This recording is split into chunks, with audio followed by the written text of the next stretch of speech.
Your show will go live in 5 seconds. 4, 3, 2, 1. Lost Voice Radio.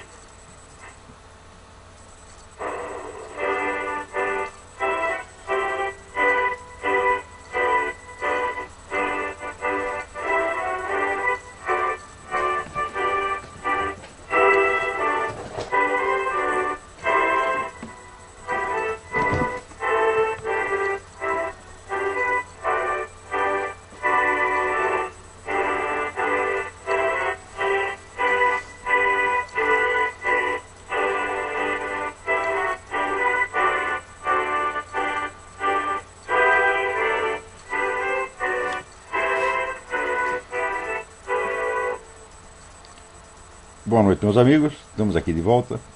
Como sempre, começamos invocando a Santíssima Virgem Maria, o Santo Padre Pio de Pietrelcina, para que roguem a Deus que nenhuma injustiça se cometa neste programa. Queria pedir desculpas pela falta do programa na semana passada, mas isso é absolutamente impossível, porque eu estava aqui dando aquele curso Raiz da Modernidade exatamente na hora em que se transmitia o programa.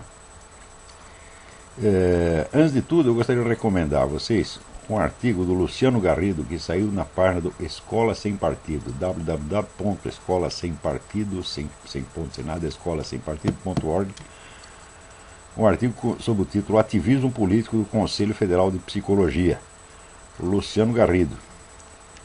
E começa assim: o Conselho Federal de Psicologia, CFP, perdeu o rumo. Movido por um forte ativismo ideológico, o órgão passou a negligenciar sua verdadeira missão institucional. A atual gestão, presidida pelo Sr. Humberto Verona, tem pautado suas ações por uma agenda política totalmente alheia aos interesses profissionais dos psicólogos. O movimento Cuidar da Profissão, cuja chapa saiu vencedora na última eleição do CFP, manifestou na época apoio integral à candidatura Dilma Rousseff, elaborando inclusive abaixo-assinado, que é uma verdadeira ode ao governo petista. Ao invés de cuidar da profissão, o que o movimento tem feito é cuidar dos próprios companheiros. Não é por outro motivo que a atuação do Conselho Federal de Psicologia em diversos momentos tem apresentado contornos claramente partidários e por aí vai. Inclusive é importante aqui o caso a militância gaysista que, junto com o PT, tomou conta do Conselho Federal de Psicologia. Olha, vamos falar um português claro. Quer dizer, você assegurar direitos e proteção a uma comunidade não tem nada que ver com você dar a esta comunidade instrumentos para oprimir todas as outras, que é exatamente o que está acontecendo. Quer dizer, vamos supor o seguinte: você quer lá uma lei do casamento gay. Tá bom, o governo passa a lei do casamento gay, e isso evidentemente não vai ser o fim do mundo, não vai acontecer nada demais. Porém, quais são as consequências? Imediatamente após a aprovação desta ideia, então, aparece o projeto de forçar as comunidades religiosas, forçar as igrejas, forçar as sinagogas a oficiar casamentos entre pessoas do mesmo sexo, contrariando a doutrina explícita dessas religiões. E se o padre, o pastor, o rabino se recusa a oficiar aquilo, ele vai para a cana. Então, o que é isto, meu Deus do céu? Quer dizer, olha, se você deseja um casamento gay, então você o deseja contra a letra e o sentido explícito da Bíblia. Então isso quer dizer que você está pouco se lixando para o que a Bíblia diz ou não diz.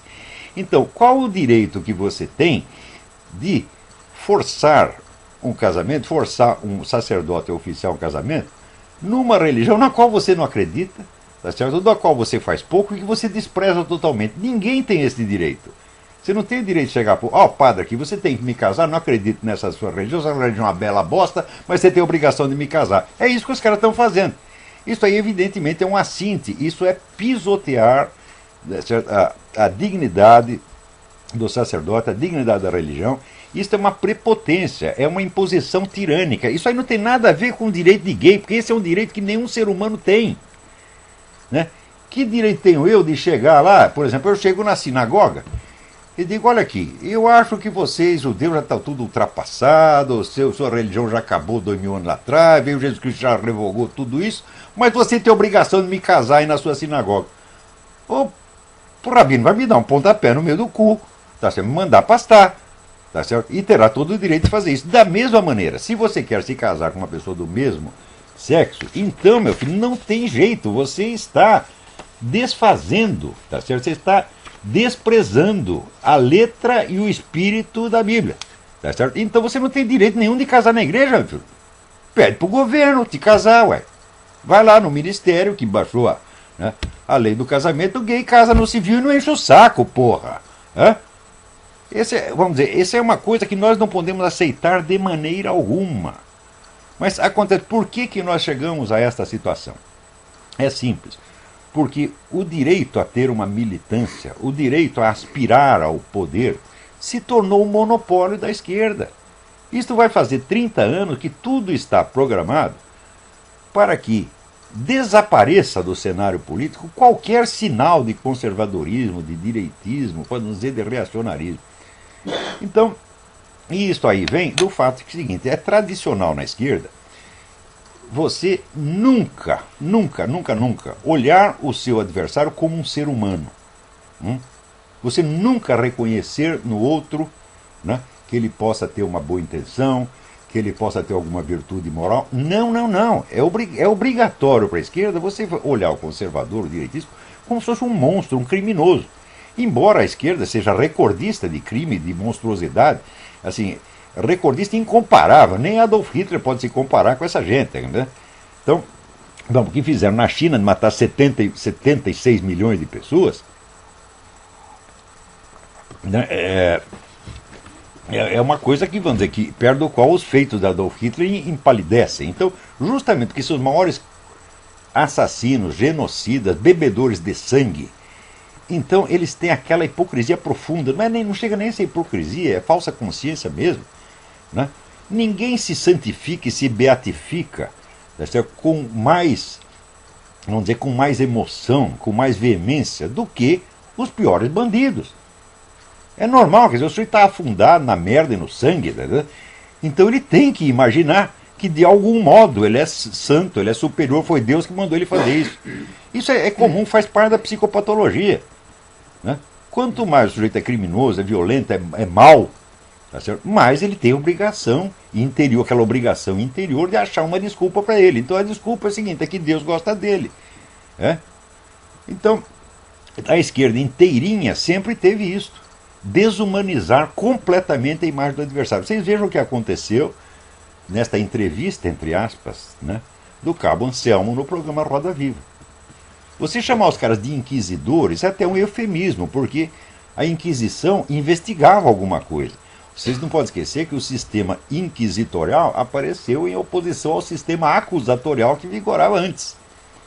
Quer dizer, antigamente, por exemplo, em Roma, se um certo número de cidadãos acusasse o sujeito, ele já estava lascado. Agora, quando aparece a Inquisição tem a ideia de investigar. Peraí, não vamos condenar de cara, vamos primeiro investigar. E a investigação podia levar anos.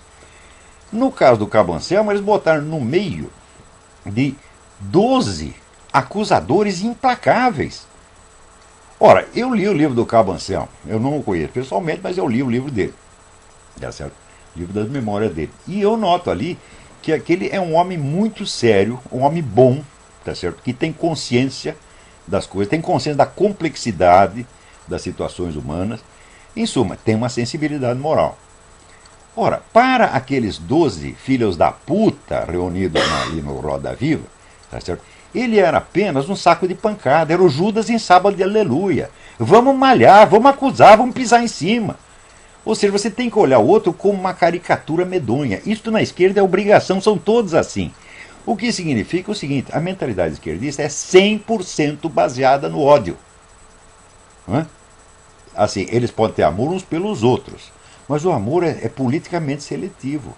É como dizia, né, aquele desgraçado Paulo Freire, nós devemos ser tolerantes, mas não com os nossos inimigos. Eu digo, mas ser tolerante com os amigos é a coisa mais fácil. Né? Jesus Cristo diz, nós temos que amar não somente os nossos amigos, mas os nossos inimigos. Isso para ele é incompreensível. A definição de justiça na cabeça do esquerdista é a definição que dá o Alcebiades no diálogo, no banquete do Platão. Diz, a justiça é favorecer os nossos amigos e ferrar com os nossos inimigos. Isso é o que eles entendem como justiça, como amor, como virtude humana. São todos assim e sempre foram e sempre serão. Então, a partir da hora em que você entrega a essas pessoas o controle hegemônico da cultura e da sociedade, então os dias da oposição estão contados, eles não vão dar chance para ninguém. O simples fato de um cara de direita aspirar ao poder, para eles já é um crime, você não pode querer. Então, resultado, né? O pessoal militar, o que eles queriam? Liquidar a esquerda? Jamais. Eles queriam liquidar a guerrilha e, de fato, liquidar. Mas a esquerda, não. A esquerda viveu, inclusive, da ajuda do governo. O período militar foi o período de maior prosperidade da indústria editorial esquerdista. Tá certo? E tem um estudo do Ricardo Vélez Rodrigues que mostra que a distribuição de verbas da educação, durante o período militar, sempre favoreceu o esquerdista. Por quê? Porque os milicos, como todos os conservadores direitistas, eles gostam de olhar, de enxergar o esquerdista como um ser humano. Não, ele tem até boa intenção, ele é um utópico, idealista utópico. Então a esquerda tem essa visão paternal, a direita tem essa visão paternal da esquerda. Então ela não quer destruir a esquerda, ela quer apenas apaziguá-la e conviver com ela pacificamente. Sempre foi assim. Agora a esquerda não, a esquerda quer eliminar a direita de alto a baixo. E é o que está fazendo e já fez no Brasil. Então, quando aparecem esses grupelhos malucos, tipo Resistência Nacionalista e outros, isso significa o seguinte: quando uma necessidade, um impulso humano normal é negado e reprimido, ele reaparece sob forma patológica, sob forma microscópica e patológica, ele vai para o inconsciente. Então, a existência desses grupinhos já é a prova da inexistência da direita. Se existisse uma direita normal, pessoas como a turma da Resistência Nacional jamais apareceria num órgão de mídia, jamais se falaria dele, porque é uma coisa tão microscópica, tão insignificante. Mas, como eliminaram completamente a direita normal, então agora só sobrou aquela manifestação microscópica, insignificante e patológica. Então o que faz a esquerda? Para dar a impressão de que existe uma direita, vai e começa a dar importância a esses grupelhos. Quer dizer, você forma um grupo de 5 malucos, na verdade não são 5, parece que a Resistência Nacional são 20 pessoas absolutamente despreparadas, tá certo? Sem conhecimento, sem meios de ação, sem nada, e de repente isso aparece nos grandes jornais, nos grandes semanários, como se fosse uma direita. Meu Deus do céu, isso é evidentemente uma farsa. Então, por isto mesmo é que eu sempre digo para os meus alunos, e recomendo a vocês todos que estão ouvindo o programa, não é só para meu aluno, qualquer militância política de direita hoje é besteira, é tempo perdido. Você, para se chegar a uma situação onde possa haver, digamos, um partido de direita para concorrer às eleições, etc., você tem que começar, vamos dizer, pela cultura, meu Deus do céu. E você reformar a cultura leva 40, 50, 60 anos. Se vocês não estão dispostos a trabalhar para daqui 60 ou 70 anos, então desistam. Porque o Partido Comunista sempre trabalhou com esta escala de tempo. Vejam vocês, por exemplo, para dar um exemplo, a infiltração comunista na igreja, no Vaticano, começou na década de 20. Para começar a produzir resultados visíveis no Concílio Vaticano II, a partir de 1962. A esquerda brasileira começou a se reorganizar, lendo Antônio Gramsci e outras coisas, a partir de 1964. Para chegar ao poder 2 décadas e meia depois. Agora, na direita, o pessoal pensa assim, só na próxima eleição. Então é por isso que vocês estão ferrados do jeito que estão. Tá, porque, no mínimo, este mérito nós temos que reconhecer que a esquerda tem. A esquerda leva a sério os seus intelectuais. Ela ouve a opinião deles. E pior, os intelectuais da esquerda são realmente dedicados à esquerda. Então, agora, quando você pega o meio liberal, conservador brasileiro, eles acham assim que intelectual é propagandista. Então chega lá um empresário com os bolsos cheios de dinheiro e contrata o fulano para ele... você tem que divulgar ideias liberais. Então, nesse sentido, o maior intelectual brasileiro é o Rodrigo Constantino, evidentemente. Talvez até o Paulo Giraldelli. Então, agora, quando aparece um sujeito sério, que tem peso, que tem conhecimento para falar, eles se sentem humilhados, todos esses ricaços brasileiros, com 2 ou 3 exceções que eu conheço perfeitamente bem, são altamente meritórias, mas, em geral, a ideia é essa. sujeito do Brasil, ele tem dinheiro, ganhou dinheiro do pai, ele acha que ele é Albert Einstein, que ele é Aristóteles, que ele é o Leibniz. Tá certo? Então, se aparece um cara que sabe mais do que ele se sente profundamente humilhado, tá certo? E tem que rebaixar o cara de qualquer maneira. Então é por isso que a direita no Brasil está nesta merda, você está entendendo? Quer dizer, eu não posso dizer que a elite brasileira seja cruel e desumana, né? Como dizia aquele ex-governador, Cláudio Lembo, né? Cláudio Lisma. Né? Então, a elite não é cruel, mas ela é demasiado burra, mesquinha, tá certo? É desprezível, absolutamente desprezível. Né? Aí é como diz aquele sujeito que escreveu Passado uma Ilusão, até esqueci o nome do cara agora, é autor francês. Ele diz: a burguesia jamais é classe dominante. A burguesia é um bando de coitado. Né? A burguesia ela precisa de paz e ordem para ela poder ganhar dinheiro. Tá certo? Então, quando a situação fica um pouquinho anormal, o que faz a burguesia? Corre para apoiar quem está no poder, corre para pedir proteção, como aconteceu na Alemanha, como aconteceu na Rússia, como aconteceu em tudo quanto é lugar. Quando Lenin tomou o poder na Rússia, o que fizeram os investidores? Foram correndo botar dinheiro na Rússia, porra! É? Mesma coisa aqui na China, né? Quem criou o poderio econômico da China? O investidor americano. Então, a burguesia nunca manda nada. Quem manda, vamos dizer, é a liderança político-militar. Essa manda. Tá certo? E o burguês abana o rabinho. Né? Você vê, na Alemanha, tinha o principal dos empresários lá, pô, hoje eu tô ruim, esqueci até o nome do filho da puta. Porra. Né? Era o dono da indústria química lá. O cara fugiu para Paris. O Hitler mandou sequestrar o cara e trazer de volta. Não, vem aqui que você vai trabalhar para mim. E ele dizia: nós vamos colocar empresariado de joelhos. Mas não precisa nem colocar, ele já se ajoelhou imediatamente. Você vê o que está acontecendo no Brasil.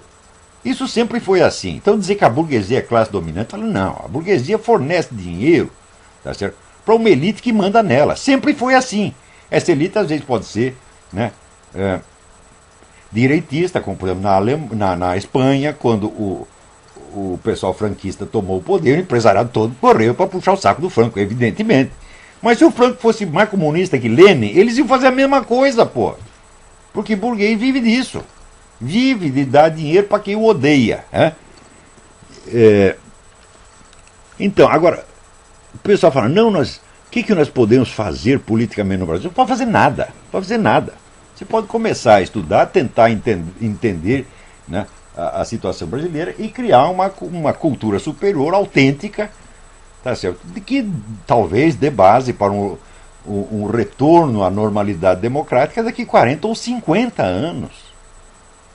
Agora, você diz, nós vamos organizar direito. Peraí, cadê a direita brasileira? Você pega os políticos de direita, os caras que têm alguma liderança, e pergunte para você mesmo, essa direita tem algum projeto de controle hegemônico da cultura nacional, da linguagem, do imaginário popular? Não, não tem. Tem algum projeto de controle da mídia? Não, não tem. Tem algum projeto de controle do sistema educacional? Não, não tem. Tem algum projeto de infiltração sistemática nos sindicatos, no funcionalismo público, no judiciário, na polícia, nos partidos adversários? Não, não tem. Então isso significa o seguinte: a direita não quer o poder, ela nem mesmo imagina a possibilidade de chegar ao poder. No máximo você tem um político ou outro aqui, conservador, que quer um carguinho. E ele pode exercer esse carguinho tranquilamente sem oferecer nenhum perigo para a esquerda dominante. Então, é por isso que nós chegamos a esta situação. Não é isso? Agora, aqui alguém me manda um artigo do Globo, Marco Antônio Villa, dizendo que o Lula mentiu, que ele disse que depois da presidência ele ia voltar à vida particular. Eu sempre disse, o Lula é eterno. Hein? O Lula é eterno e imortal. Vocês jamais vão se livrar do Lula, só quando ele morrer. Atenção, se morrer. Hein? Porque ele acha que não vai. Né? Então falou, olha, os caras descobriram, né, tudo que eu digo com 10 anos de antecedência, o Globo descobre 10 anos depois. É sinal de que não é tão burro assim. Agora, para você ter ideia do que eu estou dizendo, mas é que na cabeça do esquerdista, o ódio, a total incompreensão, a desumanização do adversário é normal e obrigatória. Veja isso aqui. Aqui apareceu o ator Orlando Jones, né?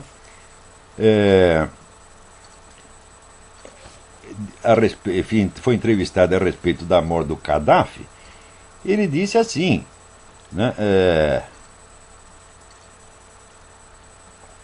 nós temos que matar a Sarah Palin.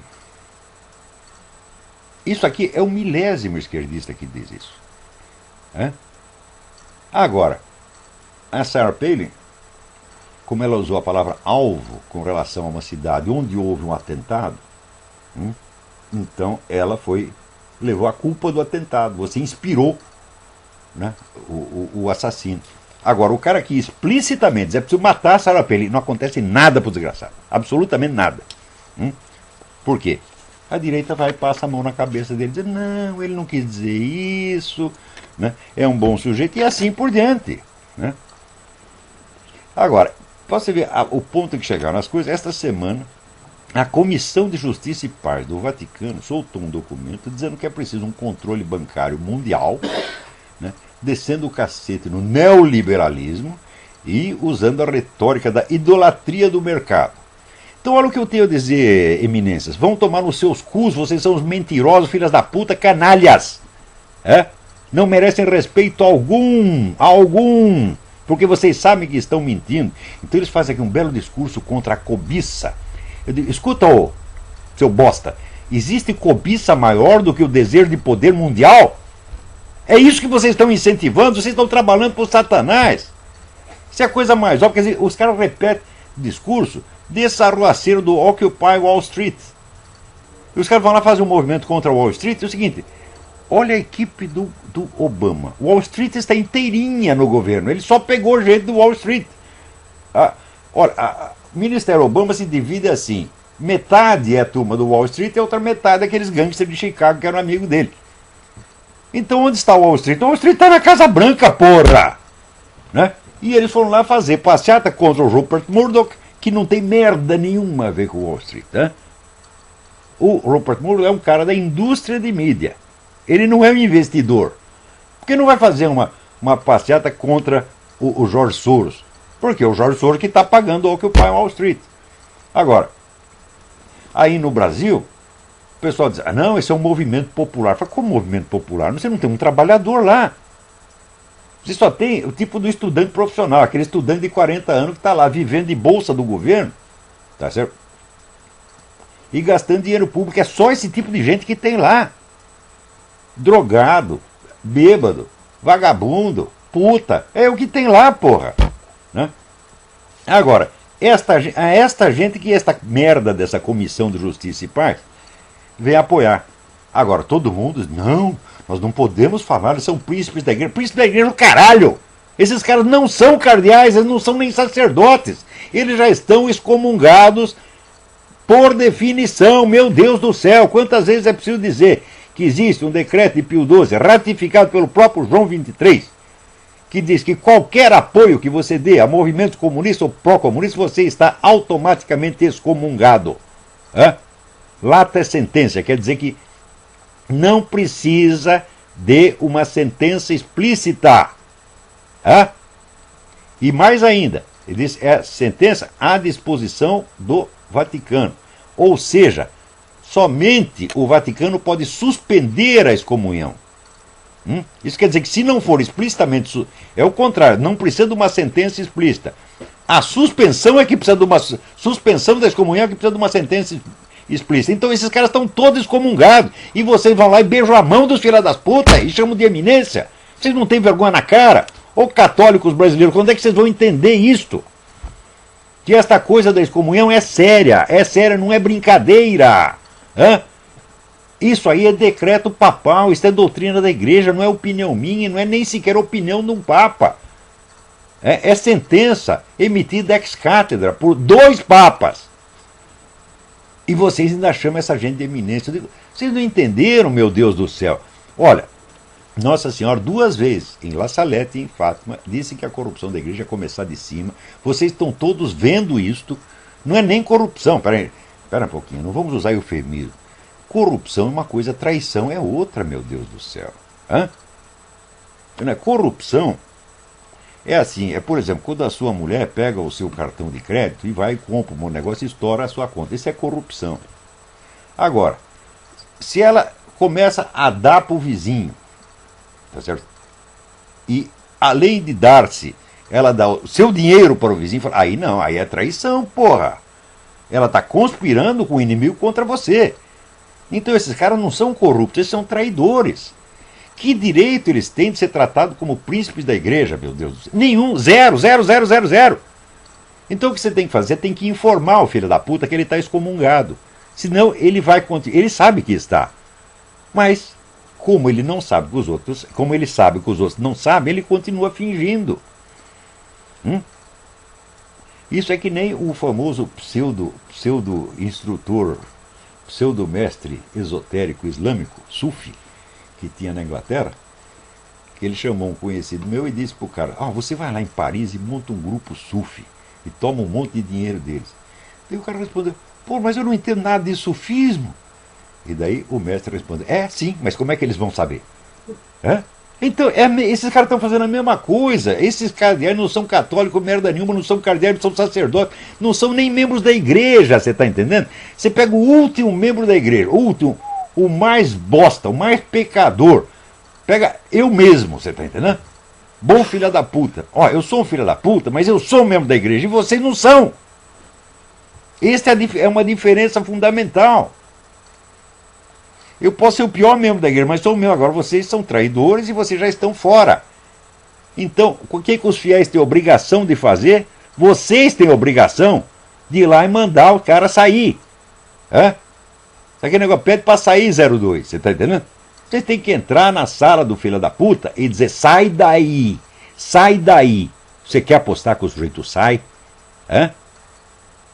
Eu já contei para vocês o episódio do meu irmão que resolveu um problema lá, que a Cúria não queria pagar o dinheiro da minha mãe, e ele entrou lá na sala do cardeal, do pseudo-cardeal, e disse, isso aqui é um bordel e você é um proxeneta. O dinheiro saiu na mesma hora. Prova que o cara sabe quem ele é. Agora você chega lá, eminência, o cara te pisa em cima. Agora você sai daí, filha da puta, traidor, farsante. O cara enfia o rabo entre as pernas e sai. Ou seja, é o respeito indevido. Isso aí chama-se respeito humano na igreja. Você está respeitando pessoas, está colocando pessoas acima, tá certo, da própria autoridade da igreja, meu Deus do céu. Quando é que vocês vão entender isso?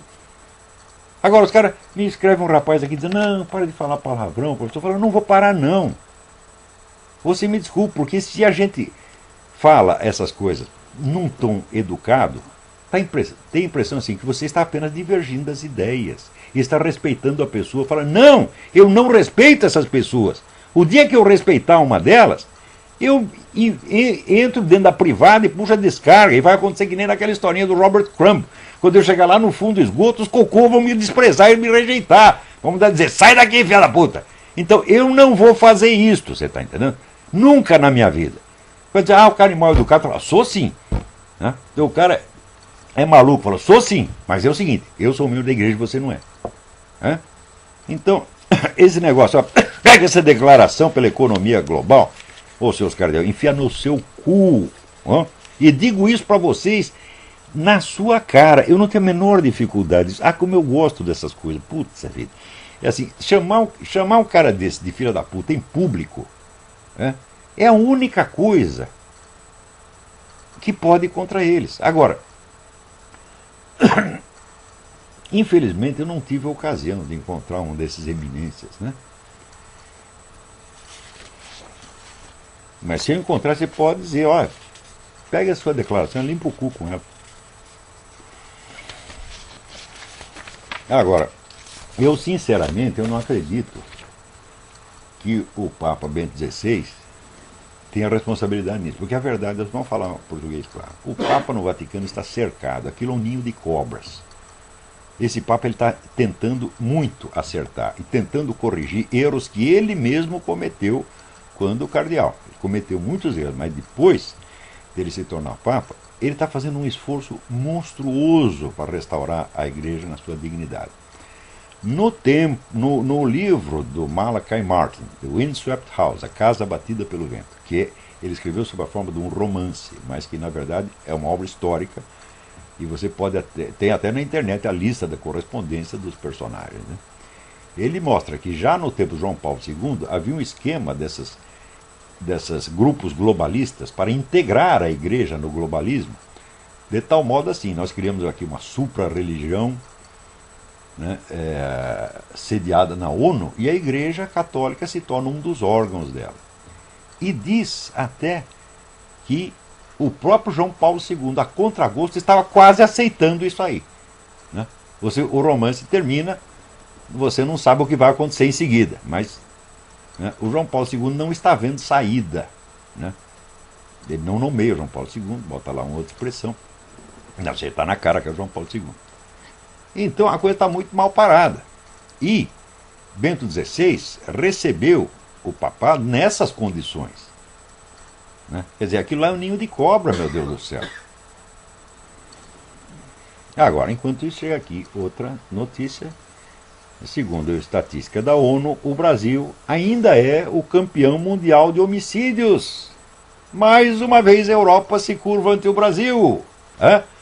Ninguém mata tanto e tão bem quanto o brasileiro, porra. Nem os russos, cara. Nem os russos, nem na Rússia os caras conseguem. Ó, na Rússia acontece homicídio pra caramba, mas o Brasil ainda está à frente. Quer dizer, não perdemos este título maravilhoso. Em 2010 matamos 44 mil pessoas. Agora, enquanto isso, o que faz a nossa igreja?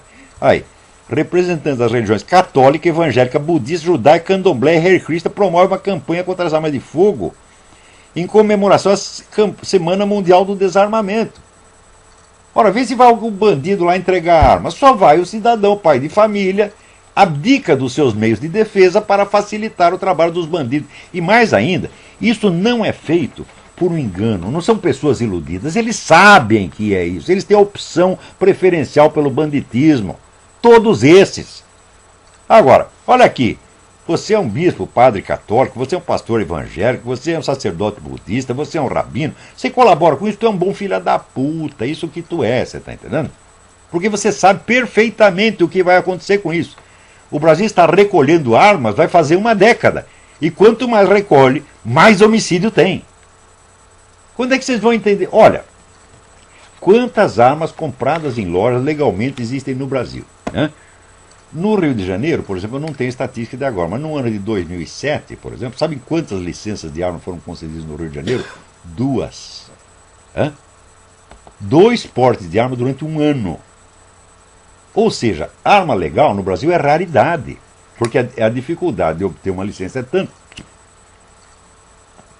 que ninguém compra. Então, vocês forçam o comércio ilegal de armas. Tá certo? E as armas vêm da onde? Vêm da Farc, meu Deus do céu. Quem é que não sabe? Agora, a Farc é amiguinha do governo, então não pode mexer nas Farc. Qualquer sujeito... Vamos supor, você é um polícia federal, você inadvertidamente você prende um cara das Farc. O que acontece? No dia seguinte o cara das Farc está na rua e você também está na rua sem o seu emprego. Né? Vai ver o que acontece com o juiz Odilon de Oliveira, que não pode sair dentro do escritório, que matam ele. Né? Por quê? Porque denunciou a ação das Farc. Agora, para não dizer que está tudo perdido, eu me lembro que alguns anos atrás eu mencionei aqui a obra do Monseigneur de Ségur, Louis Gaston de Ségur, chamada O Inferno, que é um livrinho de 50 páginas, uma obra-prima. Eu mencionei isso e alguém ouviu. E agora diz que saiu a tradução brasileira, né, pela editora Ecclesia. Então, Monseigneur Louis Gaston de Ségur, Ségur S-E-G-U-R. É uma obra que saiu no século passado, eu creio, 1876, mas ainda é um dos melhores textos que existe. Né? Se você duvida que existe o inferno, meu filho, leia o Monseigneur de Ségur, são 50 páginas, você não sai de lá inteiro, tá certo? Peraí, tem alguém na linha aí. Alô, quem é? Alô, professor Olavo? Eu. Boa noite, aqui é o Carlos de São Paulo. Carlos, tudo bem? Tudo bem, graças a Deus. Professor, eu estou te ligando, na realidade, aproveitando que o senhor está falando da igreja, eu gostaria de comentar do caso do padre Marco Rodrigues, que está a diocese de Osasco, eu acho que você deve estar acompanhando. Não estou sabendo de nada.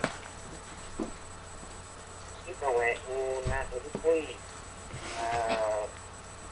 defensor do casamento católico na cidade, que estava tentando, a Câmara dos Vereadores estava tentando aprovar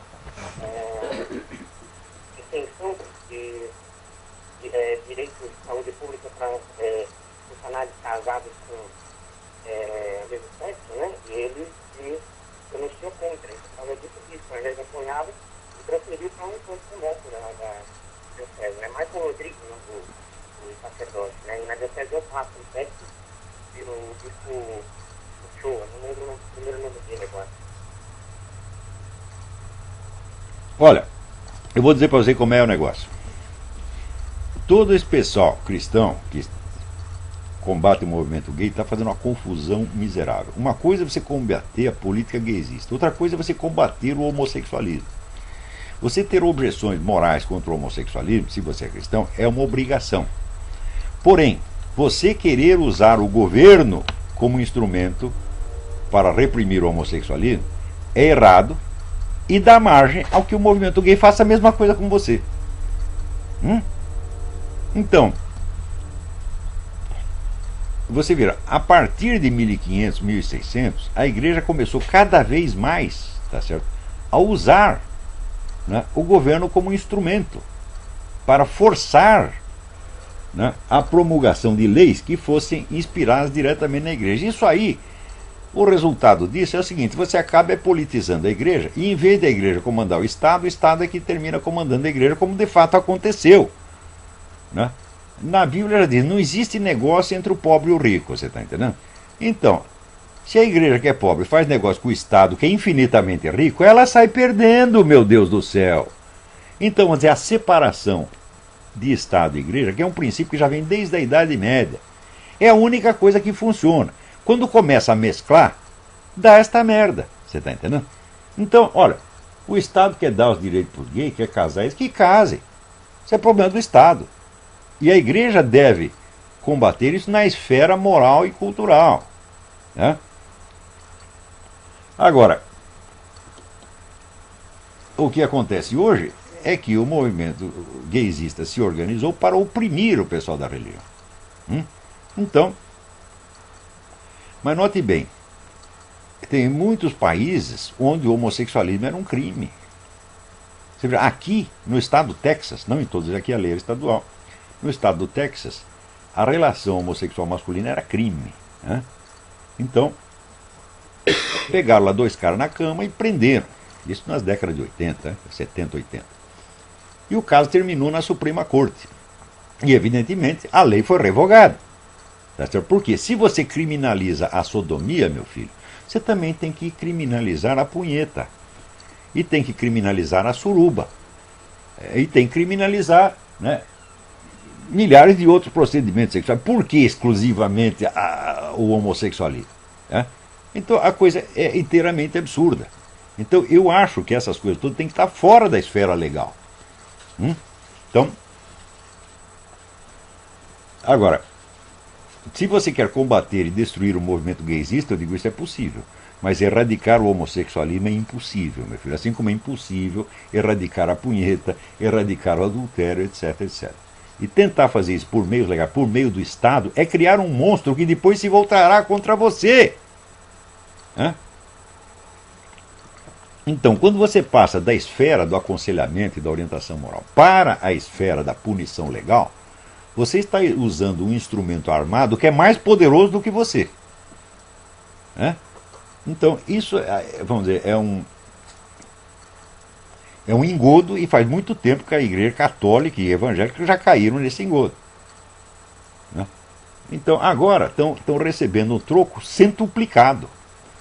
Porque você vê, por exemplo, a lei que pune a sodomia nunca foi aplicada com a violência com que esse pessoal agora está aplicando as leis anticristãs que eles estão inventando. Nunca foi, tanto que no Texas, isso foi um caso único. Fazia 50 anos que não se prendia ninguém por homossexualismo. Prenderam dois, e o caso foi terminado na Suprema Corte, e os dois, evidentemente, ganharam a parada. Então, o que nós temos que combater na esfera política é o movimento gaysista, sobretudo no instante onde ele corrompe a Constituição, corrompe as leis e transforma tudo em instrumento da sua autopromoção. Tá certo? Agora, entrar no mérito da questão homossexual em si, isso entra na esfera moral, tá certo? E não na esfera legal. Quando é que vocês vão aprender isso, hein? E a política decide as leis, meus filhos. A moral é outra coisa, isso é na esfera da cultura. Então, é por isso que aqui vocês nunca me ouviram dizer uma palavra, tá certo? Contra qualquer conduta sexual que seja. Se o sujeito é homossexual, trissexual, tetrassexual, tá certo? Assexual, tá certo? Punheteiro inveterado, fala, olha, isso aí não é da minha conta. Se você quer um conselho, você pede para mim, eu te dou o conselho. Mas na esfera política, que é do comentário político, eu não vou me meter nisso. Tá certo? Agora, movimento gaysista é outra coisa completamente diferente. O homossexualismo sempre existiu. O movimento gaysista tem 30 anos. É uma novidade. Tudo aquilo, você não sabe onde começou o homossexualismo, né? Quer dizer, aquilo se perde na noite dos tempos. Tá certo? Agora, o movimento gaysista começou agora. Tudo aquilo que você não sabe como começou, então provavelmente é prudente você entender que aquilo vai continuar. Não é isso? Agora, aquilo que começou na década de 70, meu filho, pode ser erradicado na década de 2020, 2030. E é isso que nós temos que fazer. Agora, fica misturando as questões, misturando a questão político-jurídica do movimento gay com a questão moral do homossexualismo, fala, você vai perder a briga. Você está dando muro em ponta de faca. Tá certo? Então, olha, em política, a burrice é um pecado imperdoável. E esse pessoal todo está caindo nisso aí. Então, olha, se o governo quer dar assistência, tá certo, para casais homossexuais, que dê. O que você não. Isso vamos dizer, não é problema seu. O seu problema é defender a igreja, é defender os direitos da igreja. É isso que você tem que fazer. É? E, em defesa deles, você tem que ser tão agressivo quanto o outro lado é. Como é que você pode aceitar por uma coisa dessa, como está acontecendo no Conselho Federal de Psicologia? É? Peraí, tem alguém no telefone? Tem mais alguém na linha. Alô, quem é? Alô, é Mauro de Petrópolis. Mauro, tudo bem? Tudo bem, eu queria perguntar se a infinita misericórdia divina não é uma contradição à ideia de que existe um castigo eterno no inferno. Meu filho, se Stalin ou Hitler não fossem castigados, cadê a misericórdia? Hã? Além do mais, você não pode esquecer, leia o livro do Monsenhor de Seguir. Leia o livro. Os condenados do inferno se condenam a si próprios e aceitam a justiça da condenação. Foi uma opção livre. Escolheram realmente o inferno. Tá? Então não tem injustiça nenhuma, você está indo para onde você quis. É claro que todos nós devemos temer o inferno. Né? Então, mas temer o inferno não quer dizer que você esteja assim com 99% de possibilidade de ir para lá porque você tocou uma punheta ou comeu a mulher do vizinho. Tem gente na Bíblia que fez coisa muito pior do que isso. O rei Davi mandou matar o sujeito para comer a mulher dele. E, no entanto, Deus o considerou perfeito. Então, todos nós temos alguma chance, todos nós, exceto aqueles que escolherem. Né? Uma vez perguntaram para o mestre Eckhart, mestre, o que arde, o que está queimando no fundo do inferno? Ele diz, o que arde no fundo do inferno é o não. Então, aquela recusa total, absoluta e profunda do amor a Deus. Isso aí é que leva o sujeito para o inferno. Então, a gente tem que tomar cuidado, vamos dizer, com as atitudes do nosso espírito. Os nossos pecados, meu Deus do céu, a igreja, para que existe a igreja, meu saco? A igreja existe para perdoar os pecados. Não há pecado, por pior que seja, que a igreja não pode perdoar. E pior, você reincide, você vai lá, porque Jesus Cristo diz, quantas vezes eu devo perdoar o meu irmão? 7 vezes? Eles não, 70 vezes 7. Então, quer dizer, 490 vezes você comete pecado, você vai lá, a igreja te perdoa. A igreja ela tem mais impulso de perdão do que um irmão teria. Portanto, você pensa que a igreja está aí para te condenar, para te encher o saco? Não, a igreja existe para perdoar, porque condenar é fácil. Qualquer filha da puta condena. Você vê um discurso petista, você vê esse pessoal gaysista falando da turma da igreja, você vê o ódio, os caras babando ódio. É? Então, para condenar, para acusar, qualquer um serve. Essa turma do Roda Viva, 12 demônios lá acusando um homem bom, um homem sério, um homem, vamos dizer, de alta estatura moral. Eles não são capazes de compreender. É só ódio, é só incompreensão. Então isso aí qualquer um faz. Você acha que a igreja existe para isso, porra? Não, a igreja existe o contrário, existe para perdoar. Se você não tem prática, comece a praticar. Vai lá, confessa seus pecados e você sai limpo. Passa 2 meses, você prometeu um negócio para Deus, agora eu não vou fazer mais. Fez de novo. Vai lá de novo. É assim que acontece, porra. Não, o negócio é o seguinte, não desista. Diga sempre a Deus, eu quero estar com você na glória eterna. Eu quero de qualquer maneira. Eu não aceito a hipótese contrária. Eu não quero a hipótese contrária. Eu quero estar com você. Diga sempre isso. Você está pecando? Tá bom, você não consegue resistir? Vai, continua, mas não desista. É só isso, pô. É só a coisa mais simples do mundo. Qual é o problema? Agora, veja, na imaginação desses calhordas da esquerda, todos os santos e mártires fizeram tudo aquilo por interesse vil. O sujeito se deixava queimar, se deixava crucificar por interesse, por maldade. Quer dizer, veja, a igreja inventou os hospitais, inventou os orfanatos, inventou a educação pública, inventou assistência às mães. Tudo o que existe de bom e de caridoso no mundo foi a igreja que inventou. Não tem uma instituição que você diga, foi invenção budista, ou foi invenção islâmica. Nada, nada, nada, nada, nada. Tudo veio da igreja. Agora, na cabeça desses filhos da puta, a igreja fez tudo isso por interesse. Quer dizer que São Francisco, por exemplo, se privava, né, de tudo que é bom no mundo, vivia na pobreza, tá certo? No jejum, na mortificação, por interesse vil. Isso é a cabeça deles, meu Deus do céu. Então, e eles vêm acusar os outros de hate speech, de discurso de ódio, mas vocês só têm discurso de ódio o tempo todo. Então, cara, quanto mais sujo, quanto mais criminoso, quanto mais malvado, mais ele vê só o mal nos outros. Onde o mal não pode estar. Você vê a infinidade de histórias que inventaram sobre o Padre Pio de Pietrelcina. Né? Tinha aquela moça que ajudava na igreja. Disseram que o Padre Pio tinha um caso com ela. Inventaram milhões de coisas, meu Deus do céu. O homem que tinha os estigmas de Cristo na mão, que sangrou durante a sua vida inteira. E que fazia milagres assim, 10, 20, 30 por dia. Os caras olham isso e sentem ódio. Ódio. Ódio. Eles não podem admitir a hipótese de que haja um Deus no céu, de que haja uma vida após a morte. Tá certo? E de que exista um paraíso, uma vida eterna esperando por nós. Eles têm ódio disso. Ódio, ódio. Ódio e medo. Por quê? Porque eles têm medo de ir para o inferno, mas acreditam que vão para o inferno. Todos eles se condenam a si próprios. E por isso mesmo tem ódio. Agora, olha aqui como é essa gente. Veja, que coisa.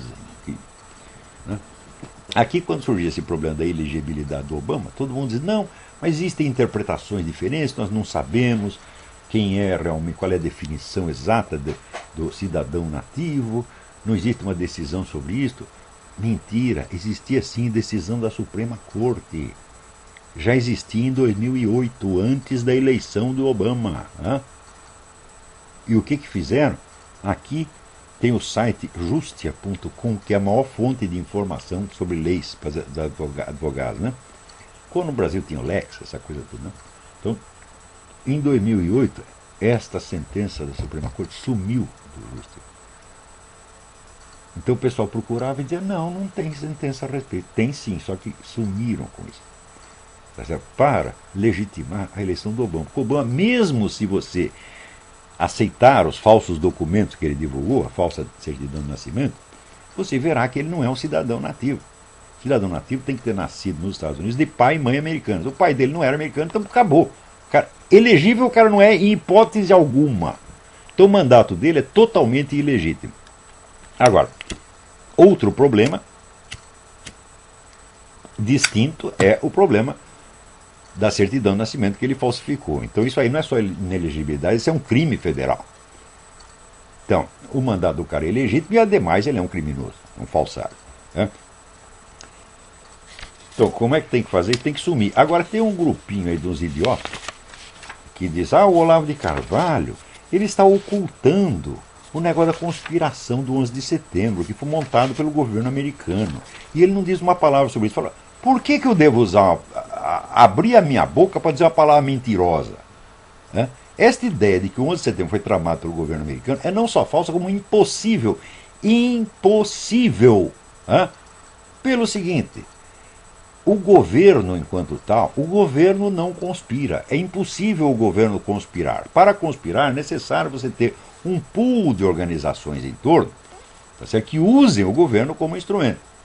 Tá certo? Então, não esqueça que o governo é constituído de cargos eletivos, onde as pessoas passam 4 anos e vão embora, no máximo ficam lá 8 anos. Então, isso não fornece base para esta entidade conspirar.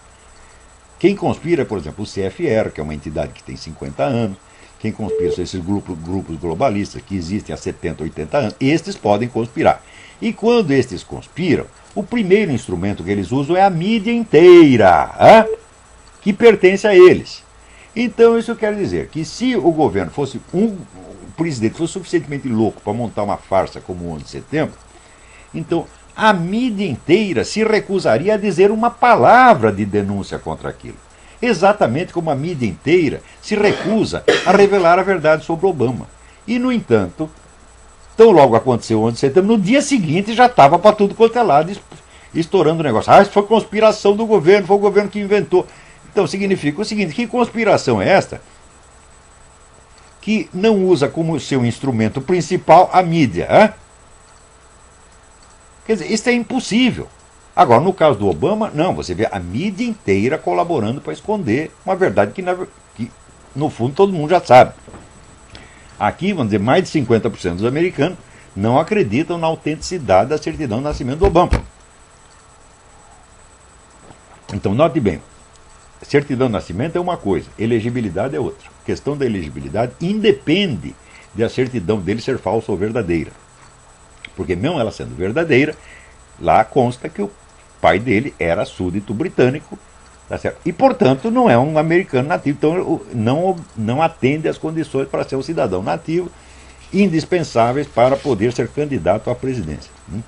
Agora, você verá, aqui, o Aaron Klein, que foi correspondente do WorldNet dele em Israel, ele acabou de lançar um livro que diz uma coisa que eu estou dizendo desde o início. Ele diz que o Obama foi eleito por inimigos dos Estados Unidos para deliberadamente destruir a economia americana e destruir o poderio americano no exterior. Ele está fazendo as duas coisas. Eu disse isso já em 2008. Disse, o Obama foi posto lá por gente que sabe que ele é inelegível, por gente que sabe que é uma situação ilegal, para forçar a crise constitucional e forçar a desmoralização do sistema. Uma vez no poder, o que ele vai fazer? Vai aplicar o esquema revolucionário do Saul Alinsky para destruir a economia, tá certo? E vai modificar a política internacional americana de modo a favorecer os inimigos. Então a famosa Primavera Árabe, que é essas rebeliões que estão espocando aqui ali, todas elas são coordenadas pela Fraternidade Islâmica, que é a entidade mais anti-americana que existe no mundo, e está fazendo isto com a ajuda do governo americano. Então o Gaddafi, evidentemente, era um ditador filho da puta, mas acontece o seguinte, ele não fazia 40 anos que não fazia nada contra os Estados Unidos. Assim como Mubarak também. Então você tira, né, um ditador, vamos dizer, que é, em termos de política internacional, inofensivo, e coloca lá os seus inimigos, dizendo que você está promovendo a democracia. Aparece aqui o Obama dizendo, nós vamos destruir todos os tiranos do mundo. Não, você tira um tirano inócuo e põe lá um inimigo, dizendo que está promovendo a democracia. Ora, o que aconteceu na Líbia? Derrubaram o Gaddafi, no dia seguinte disseram, agora que é uma nação islâmica, está implantada a Sharia. Então você sabe que na Sharia, qualquer política não islâmica é proibida. E essa é a democracia que eles vão implantar. Daí o cara, o primeiro-ministro, não, ministro da Defesa da Inglaterra, que esse é o nome, ele disse assim, isso mancha um pouco a reputação dos rebeldes. Mancha um pouco. E como? Vocês não deram dinheiro e armas, suporte militar para eles, para implantar a democracia? No dia seguinte eles fazem o contrário, você vai dizer que você fez isso por engano? Ora, meu Deus do céu. Não é engano. Isso é premeditado. Tá certo? Então, o Obama também, você tem que distinguir entre o que é um corrupto e o que é um traidor. Né?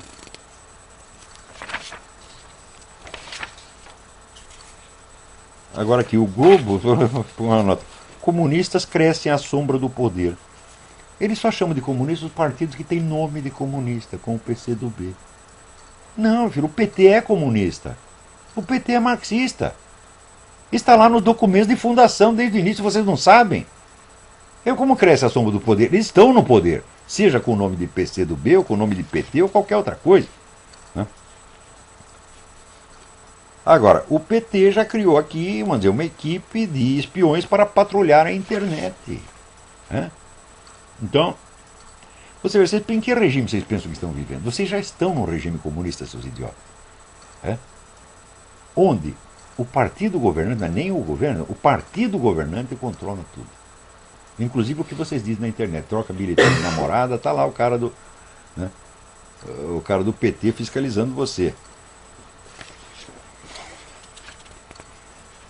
Agora, eu recomendo para vocês um artigo que saiu. Agora não tem nem o endereço onde está, mas se vocês puserem o artigo, o nome do autor e o artigo, o nome do autor é Valdo, com W, Valdo Luiz Viana. E o título do artigo é Guerra Civil Rima com o Brasil. É um artigo que ele escreveu 2 anos atrás, não vai dar tempo de eu ler aqui para vocês, mas eu recomendo muito esse artigo, porque tudo que ele diz ali é verdade, é o que está acontecendo.